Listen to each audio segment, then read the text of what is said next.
Oke, soal nomor 1 adalah aspek sosial kajian geografi yang terdapat pada angka. Jadi aspek geografi ini dibagi dua. Aspek geografi. Aspek geografi dibagi dua. Yang pertama namanya aspek fisik. Aspek fisik ya. Aspek fisik ini berhubungan dengan fisik permukaan bumi, seperti ada lapisan-lapisan litosfer, atmosfer, geosfer dan lain sebagainya. Nah, kemudian yang kedua ada namanya aspek non fisik. Aspek non fisik ini aspek yang berhubungan dengan aktivitas penduduk. Nah, langsung saja di sini ada kata kuncinya adalah adanya aktivitas penduduk. Oke, kita bahas soalnya. Aspek sosial kajian geografi terdapat pada angka. Oke, angka yang terdapat itu adalah yang merupakan ada aktivitas penduduk, seperti ada gelombang pengungsi dari Suriah ke Eropa. Kemudian gejala perubahan gaya hidup. Kemudian perubahan suhu menyebabkan migrasi, ini merupakan fisik, aspek fisiknya. Ya. Kesenjangan ekonomi yang cukup tajam pada masyarakat perkotaan. Oke, ini merupakan aspek sosial. Longsor. Longsor ini merupakan aspek fisik. Oke, jadi jawabannya adalah ada 1, 2, 4. 1, 2, 4. Jawabannya adalah B. Ya. Oke, kita lanjut soal berikutnya. Ya, tar dulu.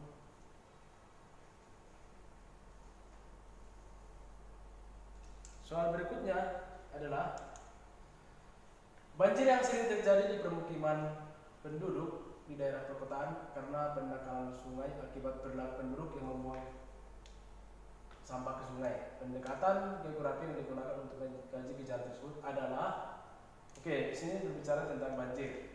Pendekatan ini dibagi menjadi 3. Ya. Pendekatan geografi. Yang pertama namanya pendekatan ekologi atau pendekatan yang diakibatkan oleh adanya campur tangan manusia. Tangan manusia. Kemudian yang kedua namanya pendekatan spasial atau pendekatan ke ruangan. Ini pendekatan terhadap ruang. Bagaimana cara untuk memecahkan sebuah masalah terhadap ruang atau lokasi. Contoh terjadinya letusan gunung, maka dapat dilakukan dengan pendekatan ke ruangan. Nah, kemudian yang ketiga itu adalah pendekatan ke wilayah, kompleks wilayah. Ya.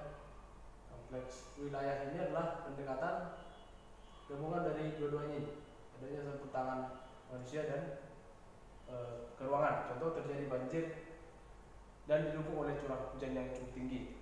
Baik, kita lanjut.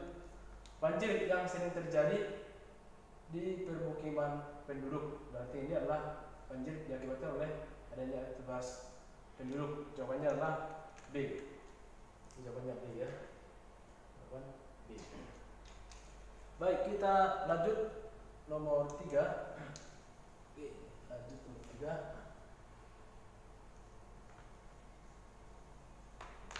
Kandungan minyak bumi dan gas di wilayah Indonesia tidak merata. Ini tidak merata. Dan lebih banyak terkonsentrasi di wilayah Indonesia bagian barat. Sedangkan di wilayah Indonesia bagian timur lebih banyak mengandung bahan mineral. Oke, sebelumnya ada 4 prinsip geografi. Ada 4 prinsip geografi. Ya. Oke, prinsip geografi ini yang pertama ada namanya prinsip yang menjelaskan hubungan timbal balik. Ini disebut dengan prinsip interrelasi, atau disebut juga dengan prinsip yang menjelaskan hubungan timbal balik antara satu gejala dengan gejala yang lain. Contoh terjadi banjir diakibatkan oleh, jadi ada kata-kata kuncinya ini nanti ada diakibatkan oleh karena sehingga ya. Kemudian yang kedua ada namanya prinsip distribusi. Distribusi ini menjelaskan gejala geosfer atau gejala geografi yang tersebar secara tidak merata ya, yang tersebar secara tidak merata. Contoh yang tersebar secara tidak merata ini ada kandungan minyak bumi, gas atau barang tambang dan lain sebagainya. Kemudian yang ketiga ada namanya prinsip prinsip deskripsi. Ini menjelaskan dengan menggunakan tabel, grafik, dan diagram. Nah, kemudian yang keempat ada prinsip kronologi. Ya, ini merupakan gabungan dari seluruh prinsip yang ada. Ya. Oke, kembali ke soal. Kandungan minyak bumi dan gas di wilayah Indonesia tidak merata dan lebih banyak. Ya, sini kata kuncinya adalah tidak merata. Berarti jawabannya itu adalah ini jawaban prinsip penyebaran atau disebut juga dengan prinsip distribusi. Oh, jawabannya D ya. Ini adalah D, prinsip distribusi. Oke, kita lanjut. Soal berikutnya adalah mayoritas penduduk di daerah pantai utara bermata pencarian sebagai nelayan, sedangkan di daerah pegunungan bermata pencarian sebagai petani. Oke, dalam konsep geografi ada 10 konsep geografi. Di prinsip konsep itu ada 10. Yang pertama namanya lokasi. Ya, lokasi ini dibagi dua, yaitu lokasi yang absolut dan lokasi yang relatif. Ya, ini yang tidak dapat berubah-ubah, yang lokasi absolut ini. Kemudian yang kedua ada namanya konsep jarak. Ini jarak juga dibagi dua, yaitu jarak yang absolut dan jarak yang relatif. Jarak absolut misalnya jaraknya itu 2 km. Ini waktu tempuh. Kemudian yang ketiga ada namanya konsep keterjangkauan. Nah, konsep keterjangkauan ini adalah konsep yang membahas transportasi, akses, dan lain sebagainya. Nah, kemudian yang keempat ada namanya konsep pola. Konsep pola itu adalah membahas tentang susunan-susunan yang terdapat dalam permukaan bumi. Contoh susunan permukaan bumi ini ada susunan permukiman, ada yang memanjang, mengelompok, dan lain sebagainya. Nah, kemudian ada bentuk muka bumi hasil tenaga endogen dan tenaga eksogen. Ini namanya konsep morfologi. Ya. Yang keenam ada namanya konsep yang membahas tentang pemusatan atau pengelompokan, aglomerasi, ya, suatu kegiatan penduduk. Nah, kemudian yang ketujuh ada konsep nilai guna. Nilai guna ini bagaimana suatu masyarakat dapat memanfaatkan kegunaan dari suatu daerah tersebut, ya. Nah, kemudian yang kedelapan ada namanya konsep interaksi. Konsep interaksi ini adalah membahas hubungan timbal balik antara satu daerah dengan daerah lain. Contoh, daerah A menjual elektronik, daerah B menjual bahan pangan sehingga terjadi interaksi. Nah, kemudian yang kesembilan ada namanya diferensiasi area, perbedaan-perbedaan yang terdapat dalam sebuah daerah atau wilayah. Nah, kemudian yang 10 ini ada namanya konsep keterkaitan ruang, ya, keterkaitan ruang. Bagaimana cara kita untuk beradaptasi terhadap ruang atau wilayah? Ini disebut dengan keterkaitan ruang. Contoh, di daerah yang panas kita menggunakan baju yang tipis. Baik, kita kembali ke soal. Mayoritas penduduk di daerah pantai utara bermata pencarian sebagai nelayan.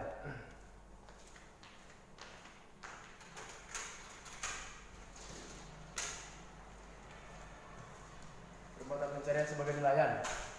Sedangkan di daerah pegunungan penduduknya bermata pencarian sebagai petani. Oke, konsep geografi ini yang berkaitan dengan ini adalah diferensiasi area. Ya. Mayoritas penduduk daerah pantai utara bermata pencarian sebagai nelayan. Sedangkan di pegunungan penduduknya bermata pencarian sebagai petani. Oke, ini dia. Baik, kita akan lanjut soal berikutnya nomor 5. Ini soal nomor 5 ini adalah ini gerak lempeng tektonik, ya. Oke, gerak lempeng tektonik ini ada 3. Gerak lempeng tektonik ada 3. Yang pertama, gerak lempeng tektonik yang saling mendekat atau disebut dengan konvergen. Nah, konvergen ini mengakibatkan terjadinya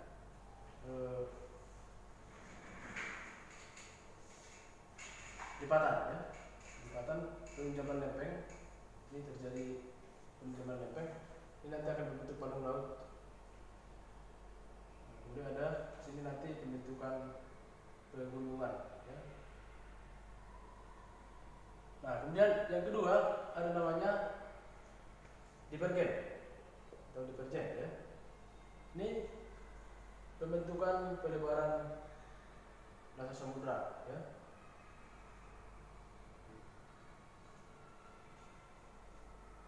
Ini nanti akan membentuk patahan ke sini terus ke Raben. Ya. Nah, kemudian yang ketiga ada namanya gerak lempeng tektonik yang saling berpapasan atau disebut dengan istilah transform. Ya. Ini nanti akan membentuk sesar mendatar. Ya, ini dia. Transform atau sesar mendatar. Baik, kita lanjut lagi ke soal dampak gerakan lempeng tektonik di permukaan bumi. Ini di permukaan bumi. Oke, jadi yang ditanya itu adalah, ini fokus soalnya itu adalah di permukaan bumi. Ini ada Palu di laut, pegunungan blok. Ini diakibatkan oleh ini lipatan konvergen, pegunungan lipatan, pelebaran permukaan daratan, pemekaran dasar samudra. Ini bukan di permukaan bumi lagi. Jawabannya adalah D, pelebaran permukaan daratan. Ya, baik, kita lanjut soal berikutnya nomor 6. P nomor 6. Ini nomor 6 ini adalah dampak dari revolusi bumi terdapat berangka. Oke. Revolusi adalah perputaran bumi mengelilingi selama 1 tahun, ya, mengelilingi matahari. Jadi dampak dari revolusi itu terdapat pada angka ini, ada perbedaan percepatan gravitasi, pergantian musim. Pergantian musim ini juga diakibatkan oleh revolusi, ya. Pembentukan arus laut, perubahan kenampakan rasi bintang, gerak semu tahunan matahari. Jawabannya adalah ini, ya. Ada pergantian musim, perubahan kenampakan rasi bintang, gerak semu tahunan matahari. Jawabannya ini adalah ini 2, 4, 5. Jawabannya adalah D. Oke, nomor 7. Batuan angka 2 berubah menjadi batuan angka 3 seperti gambar disebabkan oleh. Baik, ada 3 jenis batuan, ya, 3 jenis batuan. Batuan yang pertama ini adalah ini batuan ini dari magma, ya. Ini magma yang ada di dalam permukaan bumi. Nah, kemudian nanti dari magma ini keluar menjadi batuan beku, ya, batuan beku. Nah, kemudian dari batuan beku ini nanti akan berubah menjadi batuan sedimen, ya, batuan sedimen. Sedimen ini adalah batuan endapan, ya. Oke. Nah, kemudian dari batuan sedimen ini nanti akan berubah lagi menjadi batuan metamorf, ya. Batuan beku, batuan sedimen. Nah, kemudian batuan metamorf ini batuan yang diakibatkan oleh adanya suhu dan tekanan yang kuat, ya, ini siklusnya. Nah, kemudian batuan sedimen ini masih dibagi 3 juga. Batuan beku juga dibagi 3, ada batuan beku dalam ini, ya, yang beku dalam ini. Nah, kemudian ada batuan beku luar, batuan beku gang atau batuan beku porok, ya. Nah, batuan sedimen ini diakibatkan oleh ini, misalnya ada letusan gunung berapi. Di sini ada magma ini. Nah, kemudian nanti materialnya ini akan keluar, ya, keluar dalam bentuk lahar. Ini lahar keluar. Nah, nanti batuan ini nanti akan membeku di luar. Nah, dari sinilah proses pembentukan batuan sedimen. Batuan sedimen ini ada air yang mengendapkan. Ini ada air ini, kemudian diendapkan di sini oleh air. Maka muncullah yang pertama ini batuan sedimen akuatis, seperti batuan konglomerat, black sea, batu pasir dan lain sebagainya. Nah, kemudian yang kedua ini diendapkan oleh angin di waktu tempat. Misalnya ini ada batu pasir, sendons, marcan dan lain sebagainya. Ini disebut dengan batuan airis. Ini tadi diakibatkan oleh air, ini oleh angin. Nah, kemudian oleh es. Yang ketiga ini es, misalnya di puncak jauhnya ada es. Ini disebut dengan batuan sedimen glasial. Ya, batuan sedimen glasial. Oke, kembali ke soal. Batuan angka 2. Oke, ini di angka 2 ini sudah merupakan batuan sedimen, ya. Ini sudah merupakan batuan sedimen. Bukan batuan sedimen, ini merupakan batuan beku yang berasal dari magma. Nah, ini terbentuk akibat ini. Ini diakibatkan oleh pendinginan dan pengangkutan, ya. Ini, dia mendingin di sini. Oh, ini tadi batuan angka 2 ini di sini masih terjadi pendinginan, ya, pendinginan. Nah, kemudian berubah menjadi angka 3. Berarti batuan ini adalah terjadi akibat ini pendinginan dan pengendapan, diendapkan oleh ini tadi, ya. Oke, kita lanjut nomor 8. Jenis tanah dialiri sungai besar dan kecil sehingga tanah menjadi subur. Oke, sekarang kita bahas tentang jenis tanah. Nah, jenis tanah yang seperti ini adalah tanah ini dialiri sungai. Tanah yang dialiri sungai adalah tanah yang disebut dengan tanah aluvial, ya. Oke, ini dia, tanah aluvial atau tanah yang dialiri oleh sungai. Oke, kita lanjut. Berikutnya nomor 9. Upaya mitigasi gempa yang tepat saat kita berada di dalam rumah adalah, baik, upaya mitigasinya, ya.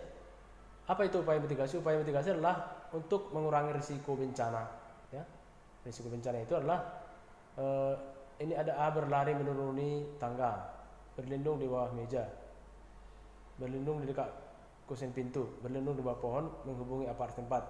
Nah, ini saat kita berada dalam rumah, yang pertama kita lakukan itu adalah berlindung di bawah meja, ya. Jadi jawabannya adalah B. Baik, nomor 10. Gejala pra-vulkanik pada vulkanisme terdapat pada angka, ya. Pra-vulkanik ini yang dimaksud dengan pra-vulkanik ada pasca, ada pra. Berarti ini sebelum terjadinya vulkanik, gejala pra-vulkanik, ya. Terjadi gempa tremor, ya, benar. Suara gemuruh dari puncak. Oke. Muncul mata air panas atau mata air Magdani. Ini muncul setelah pasca vulkanik.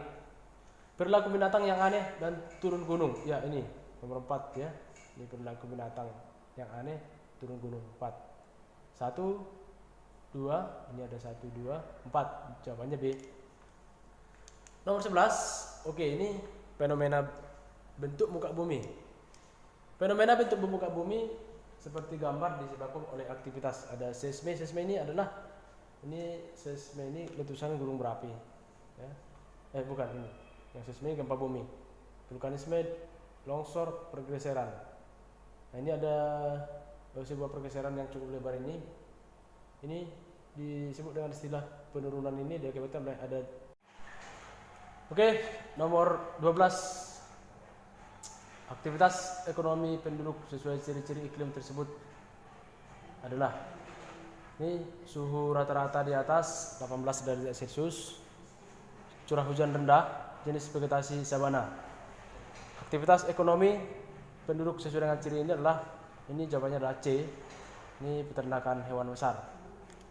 Oke, nomor 13. Jenis bioma yang sesuai dengan ciri-ciri tersebut adalah ini suhu tinggi, penguapan tinggi, curah hujan rendah.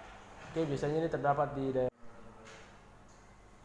Oke, nomor 14. Jenis hujan yang terjadi di daerah tersebut adalah ini terdapat di daerah tropik, kondisi daerah pegunungan berhadapan langsung dengan arah angin.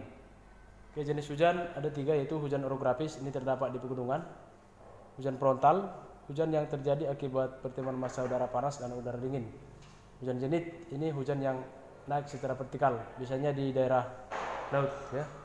Ini jawabannya adalah hujan orografis, hujan yang terdapat di pegunungan, ya, atau A. Oke, kita lanjut nomor 15. Nomor 15 soalnya adalah jenis angin di Indonesia yang menyebabkan wilayah Indonesia bagian barat mengalami musim penghujan adalah, oke, kita bahas dulu jenis-jenis angin. Ini angin tetap, jenis angin yang mengalami musim penghujan.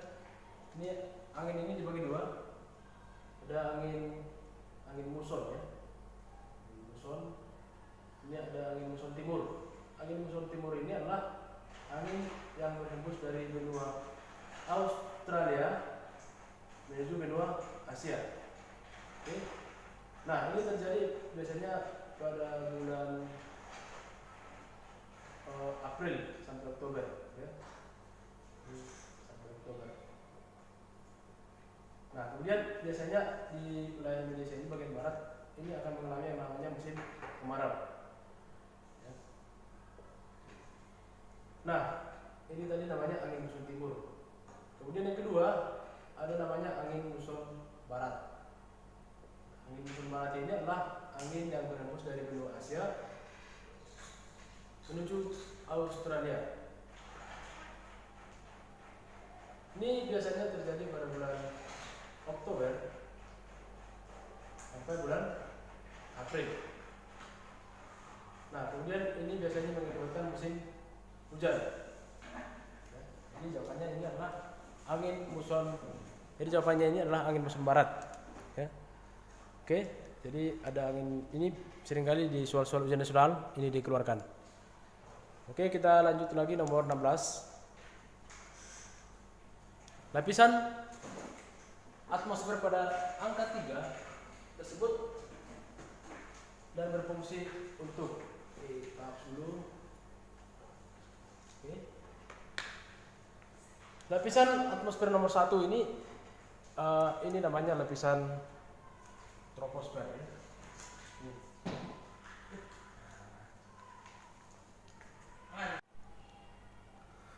Oke, soal nomor 16. Lapisan atmosfer angka 3 seperti gambar disebut dan berfungsi untuk. Baik, satu persatu kita akan bahas. Lapisan yang pertama ini disebut dengan troposfer. Yang kedua itu stratosfer. Yang ketiga mesosfer. Yang keempat itu adalah termosfer. Yang keenam, yang kelima eksosfer ya. Jadi ini urutannya. Ini nomor 1, 2, 3, 4, 5 ya. Jadi angka 3 itu adalah mesosfer, memantulkan gelombang radio frekuensi rendah. Jawabannya adalah C ya. Nomor 17. Kita lanjut nomor 17. Upaya pelestarian tanah dengan metode vegetatif. Oke, vegetatif. Yang dimaksud dengan vegetatif ini adalah tumbuhan. Ya. Ada metode penanaman tumbuhan. Ini ada di sini buffering, terracing, wind strip cropping, pembuatan tanggul ini bukan. Jadi jawabannya adalah 2, 3, 5. Ya. Ini. Oke, jawabannya. Oh, ini terracing bukan ya? Ini 1, 3 dan 5. Jawabannya adalah C. Ya. Oke, nomor 18. Ciri hutan. Oke, kita hapus dulu. Ciri hutan. Hutan lebat dan vegetasi heterogen. Cahaya matahari tidak mampu sampai dasar hutan. Terdapat jenis tanaman liana, epifit, dan sapropit. Lokasi persebaran hutan sesuai dengan ciri tersebut adalah ini namanya hutan tropis ya. Nah, hutan tropis ini tersebar di Kalimantan, Papua, dan Sumatera. Nah, kalau ini sabana ini semua ini sabana ya. Di Sulawesi juga masih ada sabana. Paling banyak persebaran itu adalah Kalimantan, Papua, dan Sumatera. Ya, jawabannya adalah C. Nomor 19. Pemanfaatan laut di zona Batiar adalah zona kedalaman laut ini ada 4 ya. Yang pertama namanya zona pesisir atau litoral, misal dengan pesisir. Kemudian yang kedua ada neritik. Neritik ini kedalaman 0 sampai 200 meter. Ini pusat pertumbuhan ikan tumbuh di sini. Ya. Kemudian ini sinar matahari masih tembus.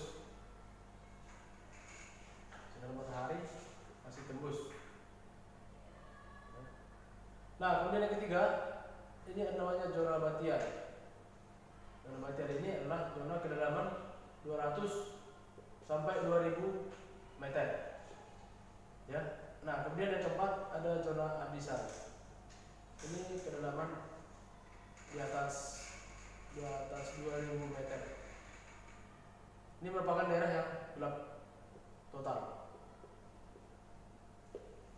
Nah, kembali ke soal. Pengamatan laut di zona batial. Batial ini ya, batial ini antara 200 sampai 2000 meter. Nah, ini di budidaya ikan ini terdapat di neritik, beternak bandeng di neritik, pembuangan limbah neritik masih di daerah ini juga. Kemudian ada budidaya mutiara. Jawabannya adalah D, penambangan lepas pantai. 19D ya. Baik, kita lanjut nomor 20. Nomor 20 ini morfologi daerah yang memiliki pola aliran sungai terdapat pada gambar. Ini biasanya ini ada sudut seperti ini terdapat daerah patahan ya. Nih, daerah patahan. Di daerah cekungan seperti ini ya, radial namanya. Radial. Ini daerah cekungan. Nah, kemudian ada kubah. Kubah seperti dom stream tua ini terdapat di daerah namanya itu adalah anular. Ya. Daerah curam, daerah lipatan. Di daerah lipatan terdapat ada trellis. Gambarnya seperti ini. Ini adalah renjak semua. Kemudian ada lagi berbentuk seperti pohon dan ranting-rantingnya. Ya. Ini namanya dendritik. Ini namanya rektangular. Ya. Membentuk sudut siku-siku rektangular. Oke. Jadi jawabannya adalah A, daerah patahan. Ya. Oke, kita lanjut. Soal berikutnya, soal nomor 21. Nah, ini setiap tahun keluarin soal seperti ini. Ini soal UN yang hampir setiap tahun keluar.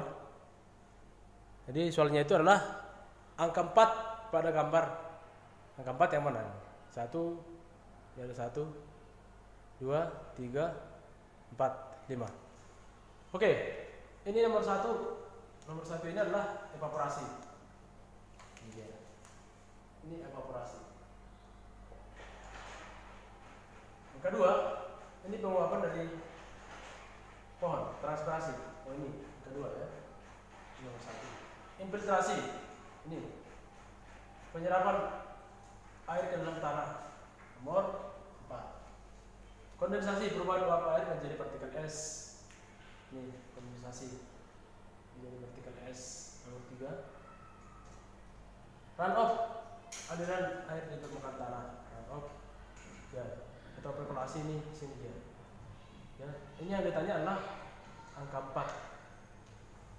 Angka 4 ini angka 4-nya di Oke, kita lihat dulu angka 4.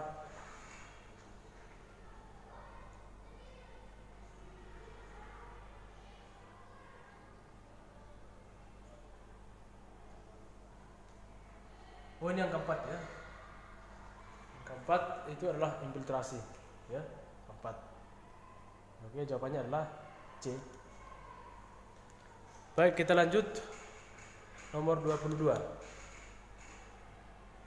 Fauna australis terdapat pada angka. Oke. Fauna australis ini adalah fauna yang terdapat di bagian timur seperti Papua, Maluku dan juga Australia. Ini Asiatis, sorry. Asiatis ya. Kalau Asiatis ini ada bagian barat, seperti ada ini Bekantan, Beruang Madu, Siamang. 2, 3, 5. D jawabannya. Oke, nomor 23. Wilayah X seperti gambar terletak di Taman Nasional dan fauna yang dulunya adalah ini wilayah X. Wilayah X ini terdapat di daerah Gunung Glauser. Ini kambing hutan dan harimau. Ini jawabannya adalah A. Nomor 24. Barang tambang pangan digunakan untuk ada pembuatan batuan logam, pembuatan batu baterai, pembuatan alat listrik, bahan industri pupuk. Ini jawabannya adalah E, bahan pembuat aluminium ya. Nih. Bahan pembuat aluminium itu terbuat dari mangan ya. Oke, nomor 4. Wilayah 1. Ini wilayah 1 dan 2, ini adalah wilayah 2. Seperti gambar merupakan daerah penghasil barang tambang. Ya, ini barang tambang yang seperti yang kita ketahui di sini banyak ditemukan yang namanya barang tambang gas alam di Aceh ya. Ini ada Intan, Kalimantan bagian selatan ya. Oke, kita lanjut. Nomor 26. Barang tambang golongan B. Oke, berdasarkan golongannya ini bagi menjadi 4, menjadi 3 dan golongan A, B dan C. Golongan B ini adalah strategis bagi masyarakat banyak ya. Ini seperti ada seng, perak, emas. Jawabannya adalah 3, 4, 5 ya. Oke, nomor 27. Aktivitas penduduk yang tinggal di daerah pinggiran kota melakukan perjalanan ke pusat kota untuk bekerja dan sekolah pada pagi hari, kemudian pulang kembali ke rumahnya di pinggiran kota sore harinya. Mobilitas penduduk dinamakan. Oke, transmigrasi ini perpindahan penduduk dari daerah yang padat menuju daerah yang jarang.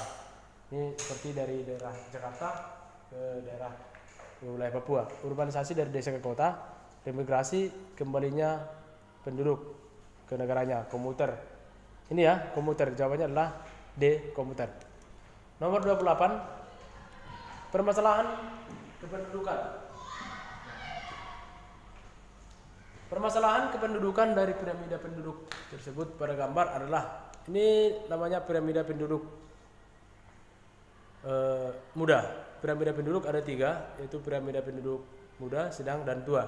Nah, ini piramida seperti ini adalah angka pertumbuhan penduduk tinggi.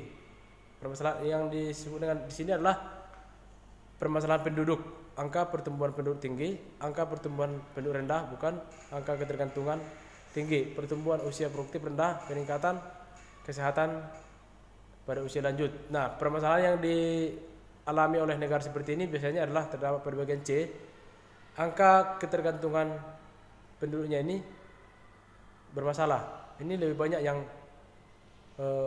non produktif dibanding dengan yang produktif ya. Ini jumlah penduduknya. Ya, angka ketergantungannya tinggi. Oke, nomor 29.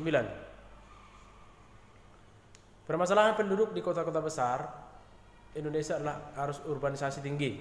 Ya, ini urbanisasi tadi perpindahan penduduk dari desa menuju kota. Upaya mengatasi masalah tersebut adalah ini peningkatan kesehatan bagi masyarakat, pemerataan pembangunan sampai pelosok daerah. Oke, jawabannya adalah B. Pemerataan pembangunan sampai pelosok daerah. Nomor 30. Tindakan manusia yang mencerminkan pembangunan berkelanjutan adalah penanaman pohon peneduh atau tanaman hias di pekarangan rumah. Ini belum pembangunan berkelanjutan. Menutup pekarangan rumah dengan semen, adalah memasang alat pendingin udara, pengalih fungsian hutan menjadi kawasan permukiman masyarakat, pemakaian kendaraan pribadi untuk memudahkan mobilitas. Ya, ini dari semua jawaban ini yang paling tepatnya itu adalah penanaman pohon peneduh atau tanaman hias di pekarangan rumah. Ya. Oke, nomor 31. Tindakan yang tepat untuk pelestarian lingkungan hidup terdapat pada angka. Oke, ini sekarang kita bahas adalah pelestarian lingkungan. Melakukan penghijauan di sepanjang sungai, Melakukan pembuangan sampah di pinggiran sungai, salah ini. Oke, 3, melakukan reboisasi sungai di bagian hulu. Menggunakan bahan peledak saat mencari ikan di sungai, salah juga ini. Mengeruk dasar sungai secara berkelanjutan. Oke, jawabannya yang paling tepatnya itu adalah ini penghijauan, ya, reboisasi dan mengeruk. Jawabannya adalah C 1, 3, 1, 3 dan 5. Nomor 32. Tindakan yang terkait pelestarian lingkungan dengan pembangunan berkelanjutan adalah: 1. Melaksanakan sistem perledangan berpindah. Salah. Membangun sistem peringatan dini untuk bencana. Melaksanakan konservasi tanaman bakau, mengembangkan industri, memproduksikan. Jawabannya adalah C. Melaksanakan konservasi tanaman bakau. Ya, ini dia. Nomor 33. Pemanfaatan SIG atau sistem informasi geografi dalam pengelolaan fasilitas kota adalah perencanaan peruntukan industri kota, perencanaan rute angkutan kota, pengamatan jumlah penduduk, pemantauan evakuasi anak jalanan, penentuan lokasi aglomerasi industri kota. Ini pengelolaan fasilitas kota. Fasilitas kota itu adalah ini perencanaan rute angkutan kota, ya. Jawabannya B. Nomor 34. Jenis data atribut terdapat pada angka. Data atribut, ya. Oke, data atribut ini ada data yang langsung diambil dari lapangan atau data lokasinya, ya. Data atribut kerapatan vegetasi, kepadatan penduduk, ya. Jawabannya adalah B 1 dan 3. Oke, nomor 35. 35. Peta yang digunakan untuk membuat perencanaan mitigasi banjir adalah mitigasi banjir, upaya untuk mengurangi risiko banjir, ya. Tentu saja yang pertama adalah ini peta harus ada peta curah hujan, ya. Peta curah hujan. Nah, penduduknya masyarakat dan tata guna lahan yang terdapat di tersebut. Jadi peta curah hujan, peta penduduk dan peta tata guna lahan. C. Nomor 36. Ketinggian B sesuai ilustrasi gambar adalah cocok untuk. Oke, ini kita hitung dulu ini berapa ini titik konturnya atau CI-nya. Nah, CI itu untuk menghitung CI, ini rumusnya itu adalah CI sama dengan 1/2000 dikali unit skala, ya. Oke, jadi 1/2000 dikali dengan 50.000. Oke, jadi CI-nya itu adalah 25 meter. Oke, ini lokasinya itu adalah ini 25, 50, 75, 100. Nah, berarti ini ketinggiannya itu adalah D 400 meter, padi dan tebu, ya. Oke, sebenarnya ini tinggal coret tembakau ini bukan di sini 300, coklat juga, kopi juga, ini tulis juga bukan di sini. Ini tinggal mengingat Kim Jong Un, ya. Jadi ini adalah jawabannya. Ini 25, 50 dan 50, ya. 75, 100 ditambah. Jawabannya adalah D. Oke, kita lanjut. Nomor 37. Informasi keruangan yang dapat diperoleh dari peta tersebut adalah, ya, peta wilayah, peta persebaran penduduk, peta tata guna lahan. Oke, informasi keruangan, informasi lokasinya, ya. Informasi ini adalah perencanaan pembangunan di suatu wilayah.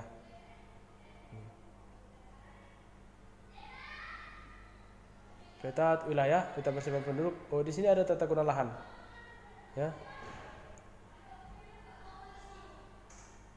Peta persebaran penduduk. Oh, ini D, ya. Persebaran jenis tanah di suatu wilayah. Oke, nomor 38.